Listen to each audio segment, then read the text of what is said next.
ٹھیک ہے. اب ہم یہ دیکھیں کہ وہ عورت فلاں سے بات کر رہی ہے، فلاں سے یہ کر رہی ہے، تو معاذ اللہ اس کے ناجائز تعلقات ہیں، استغفر اللہ.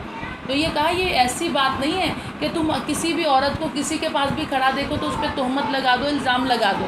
یہ معاملہ کسی پاک دامن عورت کو رسوا کر رہے ہو تو تم بھی 4 مرد مومن گواہ لے کر آؤ.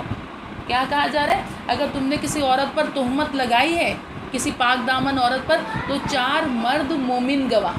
یہ کہا اپنے مردوں میں سے 4. اور کون سے ہوں؟ کیا کنڈیشن ان مرد گواہوں کی؟ ایسے مومن مرد گواہ جنہوں نے جس کمرے میں زنا بدکاری ہو رہی ادھر بیٹھ کر مکمل زنا دیکھا. ایسے کہاں سے آئیں گے؟ ایسے تو کہیں سے نہیں آئیں گے. یہ پتہ چلا یہ معاملہ کتنا سخت ہے. پاک دامن عورتوں پہ الزام لگانا کتنا سخت گناہ ہے. اور اگر وہ 4 گواہ تہمت لگانے والا پیش نہیں کر سکا، اس کو 80 کوڑے پہ مارو.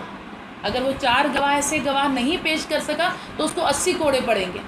اس وجہ سے اس نے پاک دامن عورت پہ الزام لگایا.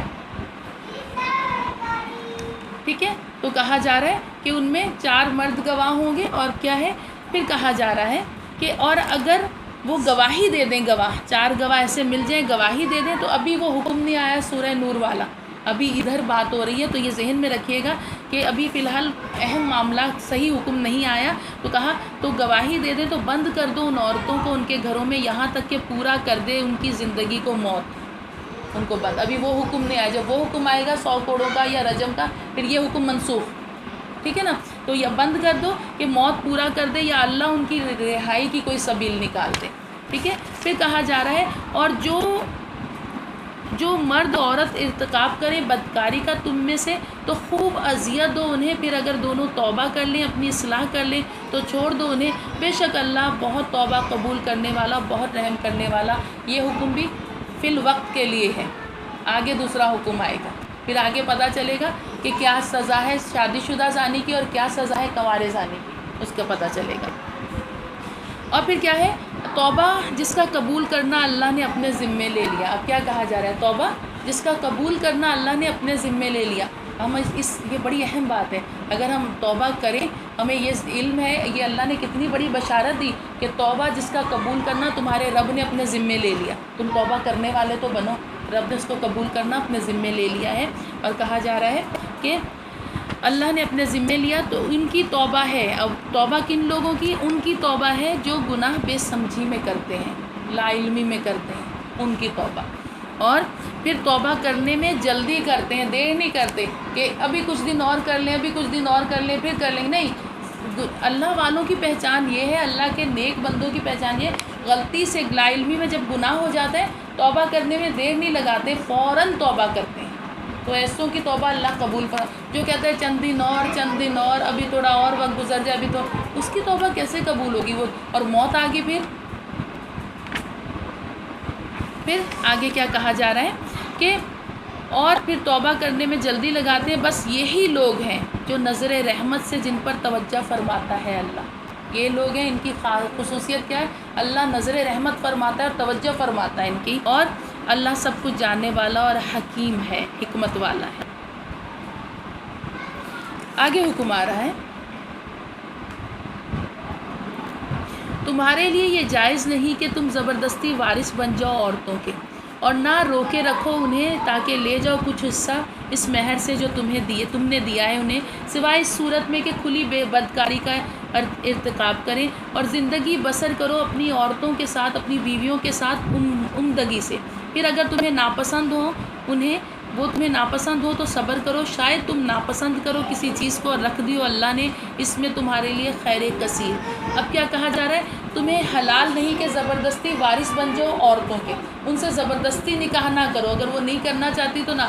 اور اگر اب یہ بھی کہا جا رہا ہے کہ اور یہ بھی جائز نہیں تمہارے لیے کہ تم انہیں لٹکائے رکھو. بسا اوقات عورت چاہتی ہے، بہت ساری قباحتیں ہوتی ہیں، بہت سارے مردوں میں بہت گناہ ہوتے ہیں، بدکار ہوتا ہے، شرابی ہوتا ہے. عورت چاہتی ہے کہ اس سے جان چھڑا لے. اب وہ طلاق کا تقاضا کرتی ہے اور مرد اسے دیتا نہیں. کیوں نہیں دیتا؟ کہ جب طلاق دوں گا تو مجھے مہر ادا کرنا پڑے گا. تو اس لیے اللہ تعالیٰ فرماتے ہیں یہ جائز نہیں کہ تم اس نسبت سے، اس نیت سے اسے لٹکائے رکھو کہ تم دو گے تو مہر ادا کرنا ہوگا، یہ خود ہی تنگ ہو کے خلا لے لیں. اللہ تعالیٰ نے فرمایا یہ جائز نہیں. اگر وہ مانگ رہی ہے، تمہارے ساتھ اس کی نہیں بن رہی اور تمہارے میں بہت کمیاں ہیں، تو تم اسے چھوڑ دو، اسے لٹکائے مت رکھو۔ پھر کیا ہے، اور پھر ساتھ میں آگے حکم دیا جا رہا ہے، ہاں اس صورت میں تم لٹکا سکتے ہو یا مہر روک سکتے ہو جب وہ کھلی بے حیائی کا کام کریں۔ جب عورتیں کھلی بے حیائی کا کام کریں تو ایسی صورت میں تم انہیں لٹکا سکتے ہو، مہر نہیں دے سکتے۔ اور پھر کہا جا رہا ہے ان کے ساتھ زندگیاں بسر کرو عمدہ طریقے سے۔ اپنی بیویوں کے ساتھ کیا، آپ دیکھیں یہاں یہ ہے اسلام، بیویوں کے ساتھ عمدہ طریقے سے زندگیاں بسر کرو۔ اور کیا ہے کہا جا رہا ہے کہ اگر تم ان میں سے ان کی کوئی بات یا کوئی چیز تمہیں ناپسند ہو تو اگر تم اس پر صبر کرو گے تو اللہ تعالیٰ اسی بیوی سے تمہیں خیر کثیر عطا فرما دے گا۔ کوئی چیز بسا اوقات کسی کو آنکھیں نہیں پسند ہوتی، کسی کو ہاتھ نہیں پسند ہوتے، کسی کو اس کا چلنا کا انداز نہیں پسند ہوتا، اللہ تعالیٰ فرما رہا ہے اگر اس میں سے کوئی چیز، بعض مرد یہ بھی کہہ دیتے ہیں، عموماً مرد کی ذات فی زمانہ جو ہے وہ اس طرح ہے کہ جہاں اپنے آفس میں کوئی دیکھا اچھی خاتون، اس کے سامنے آ کے بعض مردوں کی فطرت ہوتی ہے اپنی بیوی کی برائیاں، حالانکہ بری بھی نہیں، اچھی گزر رہی ہوتی، تو کہا جا رہا ہے کہ اگر تمہیں ان میں کوئی چیز ناپسند بھی ہو تو بھی تم صبر کرو گے تو اس صبر کے عوض اللہ تعالیٰ اس میں سے نیک اولاد، خیر کثیر، جو تا قیامت تک تمہارے لیے صدقہ جاریہ بن جائے، خیر کثیر عطا فرمائے گا۔ اور اگر تم نے ارادہ کر ہی لیا ہے ایک بیوی کے بدلے دوسری بیوی کو بدلنے کا، اگر تم نے اس پر سوچ ہی لیا اور یہ ٹھان ہی لی، تو اب تم جو بھی دے چکے ہو اسے ڈھیروں مال، قنطوارا، ڈھیروں مال بھی دے چکے ہو۔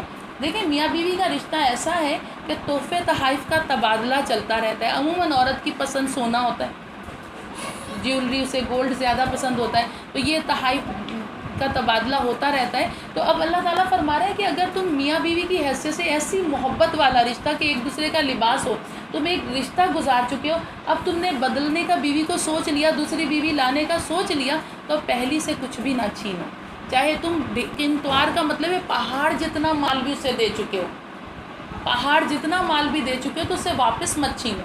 کیوں؟ اللہ فرما رہا ہے تم نے ایک عرصہ میاں بیوی کی حیثیت سے گزارا، ایک عرصے تک تم ایک دوسرے کا لباس رہے، کتنی محبت کا رشتہ تھا، اور آج تم اس بیچاری پر الزام لگا کر، تہمت لگا کر اس سے سارا مال واپس لے لو گے، وہ بیچاری کہاں جائے گی؟ اس کے پاس کچھ تو آسرا ہونا چاہیے، یہ کہا جا رہا ہے۔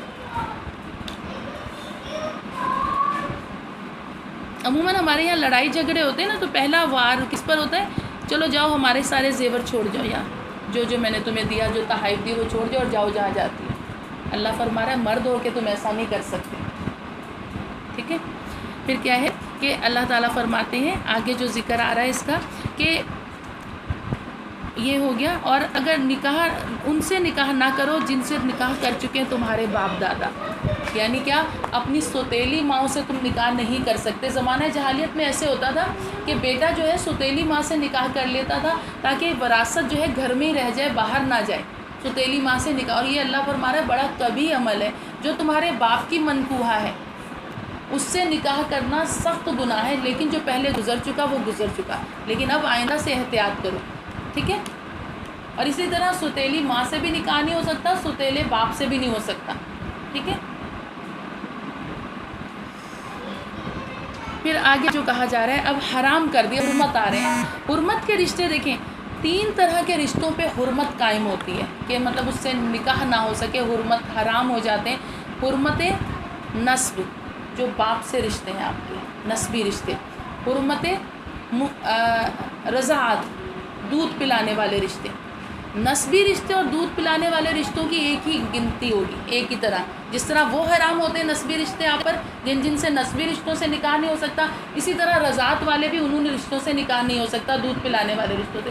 ایک ہوتی ہے حرمت مساہرت، میم صاد الف صا ہے رے تے، مساہرت، یہ ہوتے ہیں سسرالی رشتے، جیسے سسر اپنی بہو سے نکاح نہیں کر سکتا، ساس اپنے داماد سے نکاح نہیں کر سکتی، یہ سسرالی رشتے، اس پر بھی حرمت قائم ہو جاتی ہے۔ تو 3 طرح کی حرمتیں ہوتی ہیں، ٹھیک ہے؟ تو کیا کہا جا رہا ہے؟ حرام کر دی گئی ہیں تم پر تمہاری مائیں، اور جو حرمت یہ آ رہی اسی پر رضاعت میں بھی یہی رشتے آئیں گے، جو حرمت نسب پر آ رہی یہی رضاعت میں بھی پورے اتریں گے۔ حرام کر دی گئی تمہاری مائیں، تمہاری بیٹیاں، تمہاری بہنیں، تمہاری پھوپھیاں، تمہاری خالائیں، تمہاری بھتیجیاں، تمہاری بھانجیاں، تمہاری مائیں جنہوں نے تمہیں دودھ پلایا، رضائی مائیں جنہوں نے تمہیں دودھ پلایا، اور تمہاری بہنیں رضاعت سے، جو رضائی بہنیں وہ بھی تم پر حرام ہے۔